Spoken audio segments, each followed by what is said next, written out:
Hello everyone, it's Miss Smith again. I just wanted to introduce you final task of the week. It's quite a challenging task, but don't be put off by that because I definitely think you're up to it. You've done a lot of hard work this week, so I think you're up to ending on a challenge. So you're going to produce an evaluation line to help you decide in what way islands in literature might be like Eden. It's a really interesting thing to consider, and it's a thing that we used to talk about a lot with A-level students, so you really are doing some challenging work this week, so well done for that. So it's an interesting thing to think about, because if you think about what you've learned about Eden this week and in the past, this idea that Eden is this perfect, beautiful, first paradise, and it's a place of innocence, and we kind of have that image in mind, don't we? But then you might wonder whether or not this is actually ever true at all, because you could argue that Eden was never innocent at all in the first place, because there was always temptation there. Adam and Eve knew this and were forbidden from taking the fruit. So temptation and the potential for a fall was always there. And you might want to have a think about whether or not that's the case with some of our island settings that you've encountered already, and some of the ones that you're going to come across in the coming weeks. I'm going to today work out where the texts that we've looked at so far this week, and a couple of new ones, where they fit on this line to discover why islands are like Eden. So are they like Eden because of this image over here on the left hand side, because they are places in our texts. These islands are places that are beautiful. They're a setting of reflection and contemplation where characters kind of achieve some understanding about themselves or about the world around them. Are they innocent places? So essentially at this side of your evaluation line, we've got islands as being very positive places. Okay, so if you read one of the quotations on the PowerPoint slide and in your booklet, and you think that that quotation is suggesting that yes, islands are really positive places, you're going to write down the number of the quotation. I've got my numbers all lined up here, and you're going to put it there. So if I read quotation number 1 and I thought, yes, that does make islands sound really beautiful, or it's all about the innocence of the characters and the islands, I'd put that there. Okay, but the other end of the evaluation scale is quite the opposite. Are islands like Eden because of that idea of temptation, because they are actually a place where people break the rules or transgress? So they give in to temptation, and law breaks down and morality is tested. So they become a place of suffering. Okay, so you're going from one end of the scale to the other. So if you read another quotation, say number 8, for example, I'm just picking one out of the air here, and you think, oh yeah, that's terrible, it's a place of suffering, people are breaking the rules, it's all really bad, you're going to put that there. And obviously, if you think somewhere in between, you're going to put it on the continuum line somewhere there. Okay, so all you have to do, I know it looks like there's a lot of information on the PowerPoint side, all you have to do is write down the number of the quote and put it in the right place. There are 15 quotations, which I'm aware is quite a lot, but some of you I know will be quite happy to look at all 15 and you'll be really interested in it, and that's fine.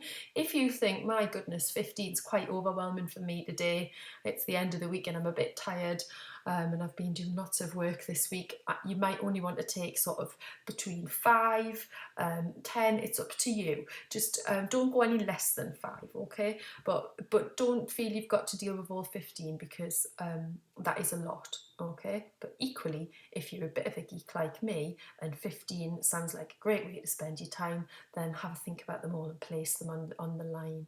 Okay, so I'll give you some time to go off now, look at your quotations, add them to your evaluation line, okay? And then if you press play, when you're ready, you can come back and I'll talk you through what I would decide.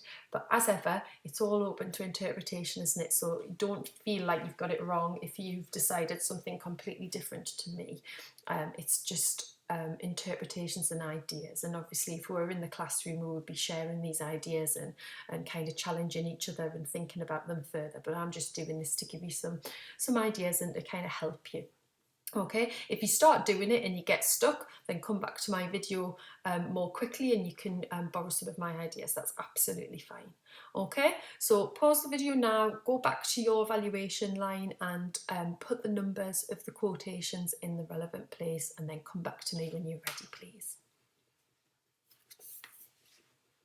Okay, so the first quotation is that one that we talked about from the beginning of the week, from John O'Gaunt's speech, from this famous speech, This England. So it says, this other Eden, demi-paradise, this fortress built by nature for itself, against infection and the hand of war. So immediately I'm thinking this other Eden, this demi-paradise, and the references to nature and the idea of it being a fortress. It sounds really positive, doesn't it? So I'm inclined to put it here, but we've also got these suggestions of that this island needs to protect itself against infection and the hand of war. So there is threat there, isn't there? But again, the island can kind of, you know, at that stage protect itself from threat. So I'm kind of wavering, but I'm going to put it here. I'm not putting it all the way right on there. I'm going to leave it there. So I'm saying it is a positive representation of the island. And only obviously Shakespeare uses the word Eden and he uses the word paradise. So we're supposed to think about it in a positive way. Okay, in quotation 2, also from John O'Gaunt's speech, this precious stone set in the silver sea, beautiful language there. Precious stones set in the silver sea. Oh, that's very positive. I'm going to put that there. He's elevating the island, talking about it as a precious stone. Again, reference to silver, although silver, not gold. Have a bit of a think about that. But it's all about the richness and the value of the island. So again, making it seem like a paradise. Really elevating the language to depict the island there. Okay, number 3, again from that speech, but from later on in the speech, where he speaks about the island, about England, being bound in with shame, with inky blots and rotten parchment bonds. Again, wonderful language there, but quite the opposite from this, the precious stones set in the silver sea. So I'm going more to this end, the idea of the island being like paradise because it's a place of suffering and it's a place where morality is tested. The idea of shame, inky blots, rotten parchment, the language is very negative there, isn't it? If I'm feeling really clever, I could connect that back to the second quote about the precious stones set in the silver sea, because you might want to think about how when there are things of such value, then those things alone kind of can offer temptation. That is spoken about in the third quotation, but certainly the references to shame, inky blots, blots on character, blots on the landscape, blots on the morality of the place, suggesting there's been a real fall, that it's no longer the paradise that it was, and it's become like Eden because it's become a place of suffering and a place where people give in to temptation. Okay, so I'm going to put that on there. Maybe that, yeah. Okay, number 4. So this one is from The Tempest by Shakespeare. This island's mine by Sycorax, my mother, which thou takest from me. So these are lines spoken by Caliban to Prospero. So we've got here Caliban is a character whose mother was Sycorax, a witch, and he's claiming that the island is his and that it's been stolen from him. So we've got this idea of the island being a place of conflict. The language is different from the last quotes from Shakespeare, from Richard II, because they're not kind of elevating the language as the island as precious, or talking about extreme shame and immorality in that way. But the idea of a theft suggests immorality, doesn't it? The idea of a character like Prospero using the island to exert power over another character, over Caliban, they're immoral acts, aren't they? So I'm certainly kind of going to go that way. Although the island obviously has value, doesn't it? Because both of them want it. But yeah, I'm going to go over here. Okay, you might have more to say about that and more to think about it, because you're going to look at some bits from The Tempest in the coming weeks. Okay, staying with The Tempest for number 5. The quotation goes, be not afeard, the isle is full of noises, sounds and sweet airs that give delight and hurt not. I'm inclined to go over here. Again, beautiful language. Are you enjoying the language of these quotations, everyone? The isle is full of noises, sounds and sweet airs that give delight and hurt not. So it's a positive representation of the island, a place of sweet airs and delight. But that hint of that somebody might be fearful is there, isn't there? That the character has to say, don't be frightened. It's the sounds, but there's nothing that's going to frighten you or hurt you. But there is obviously a character feeling a little bit of fear there. So I'm going to move it this way a little bit, but it is a positive depiction. Okay, number 6. So I'm assuming that most of you are really familiar with Peter Pan. I absolutely want to go back and read Peter Pan after planning these lessons. It's made me really think I want to read it with my daughter again soon, because it's a long time since I've read it, but it just, when I was finding passages for you to look at, felt so magical and really interesting. So I'm very tempted to go back to it. So number 6, Neverland had always begun to look a little dark and threatening at bedtime.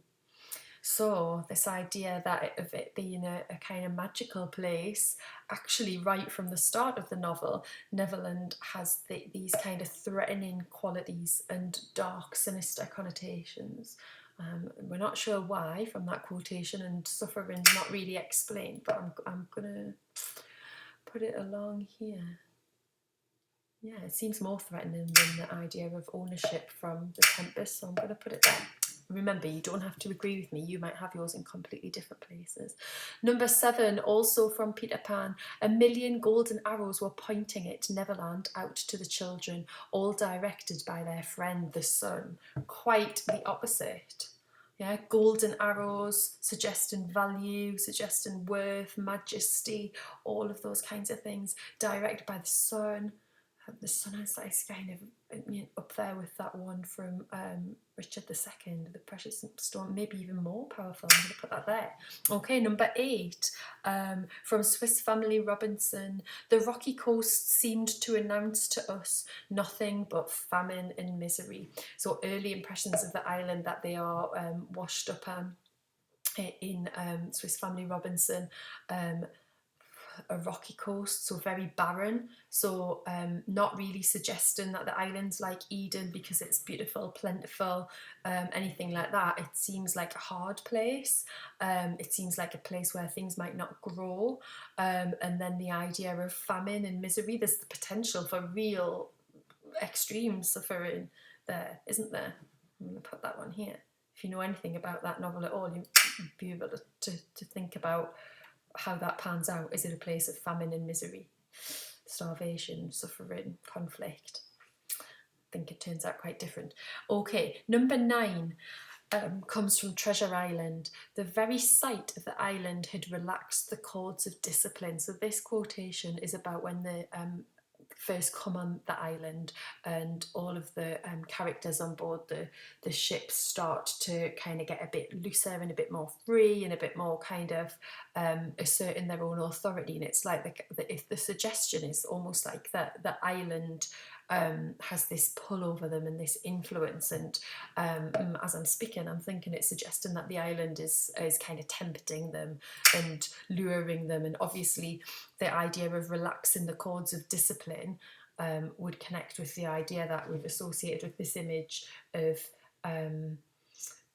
kind of breaking out of morality and good behaviour fallen by the wayside, and that kind of people are testing the law. So yeah, I'm going to put that one on this side.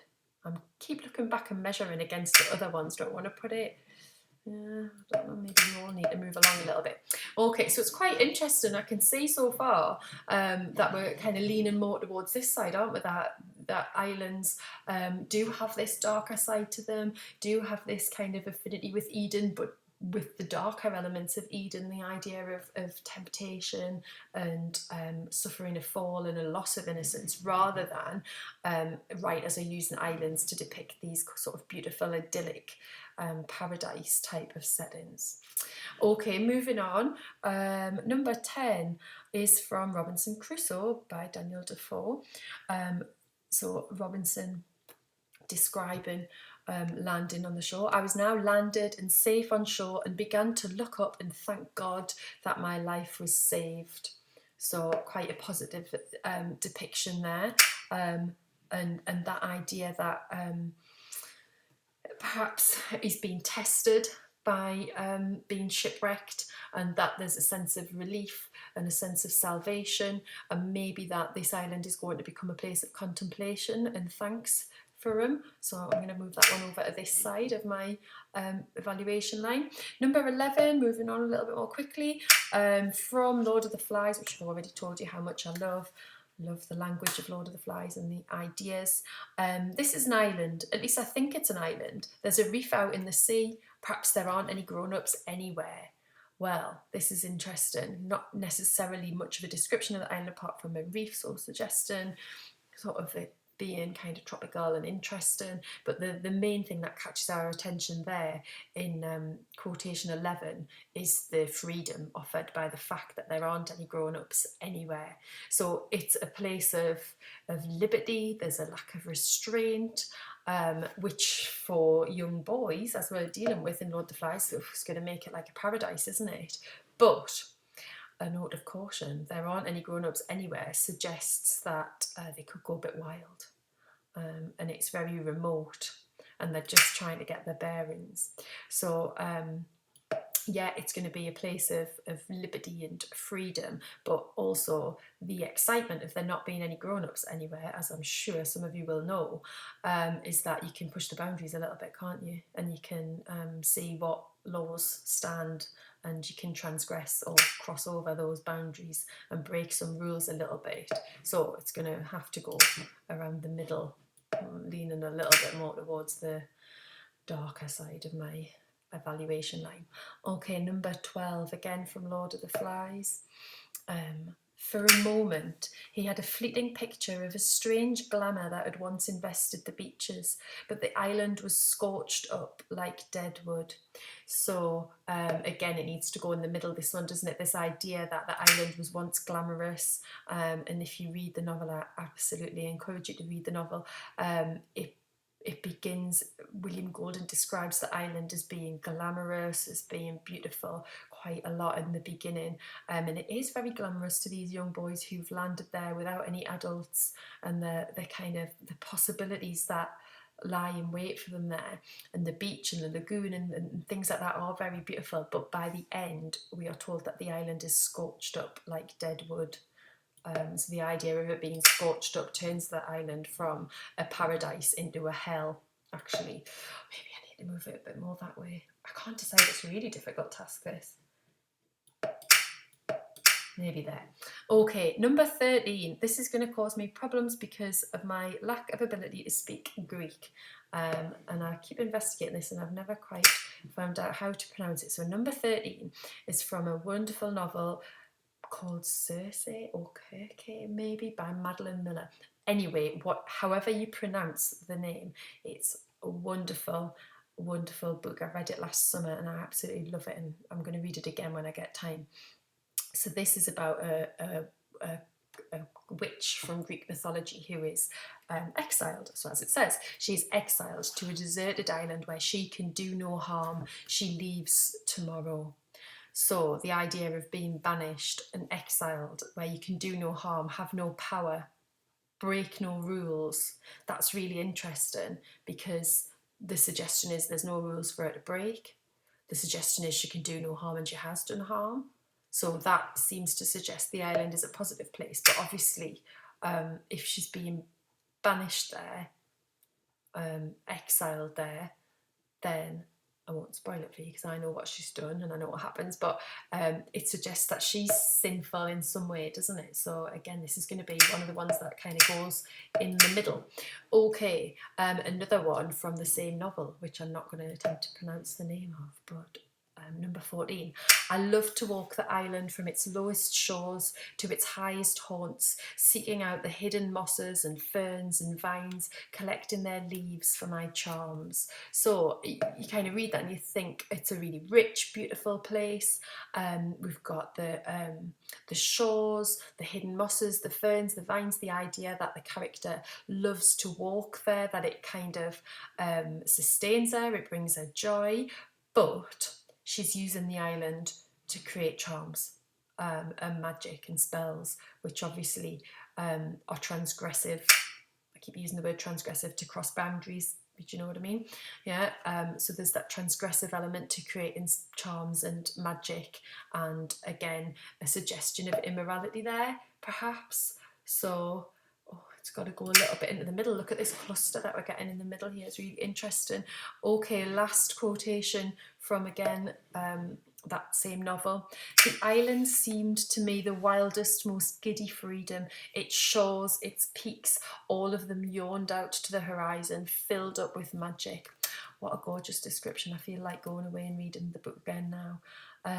So again, the complication here is the kind of beauty of the island and the wildness of it, the wildest, most giddy freedom, its shores, its peaks, so that if there's a real majesty to this island, a natural majesty, and this idea that it's wild, it's untamed, it's pure. All of those things, to me, sort of suggest that for this writer, the island is Edenic because of the sort of positive, beautiful, natural connotations that it has. But then she's not speaking metaphorically when she talks about magic. She is going to conjure and cast spells. So there is that suggestion of being tempted on the island, and that the island provides and sustains her spells. So it should go over here as well, but it's such a positive initial description. I'm going to leave it there. So what conclusions can we draw from that? Should have skewed it a little bit more so that it was definite in one way or another. So you need to look at your evaluation line that you've ended up with, and you need to kind of try to sum up, what does it reveal about how writers are using islands? So what I would suggest that mine reveals is it's not clear cut, is it? It's not like writers are using islands always as this kind of positive, beautiful Eden.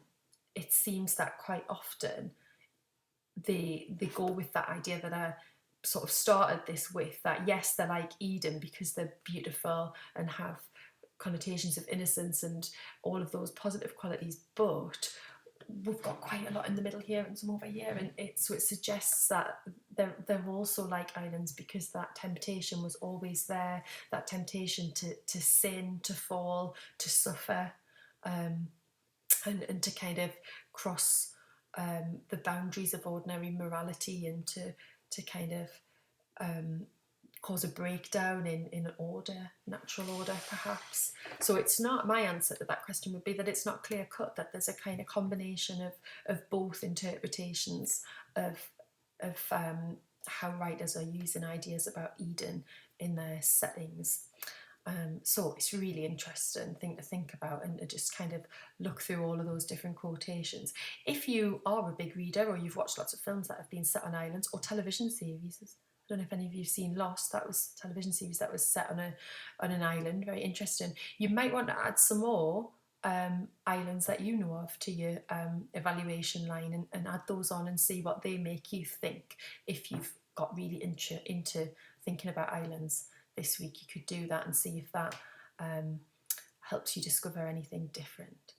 Okay, well, I really enjoyed doing that. I hope you found it interesting, and I hope you enjoy the rest of the lessons on islands. And if you have, I hope you maybe might be inspired to pick up some of these books or watch some of the films that you've come into contact with this week. Okay, thank you very much, everybody, and I shall see you all soon, hopefully. Bye.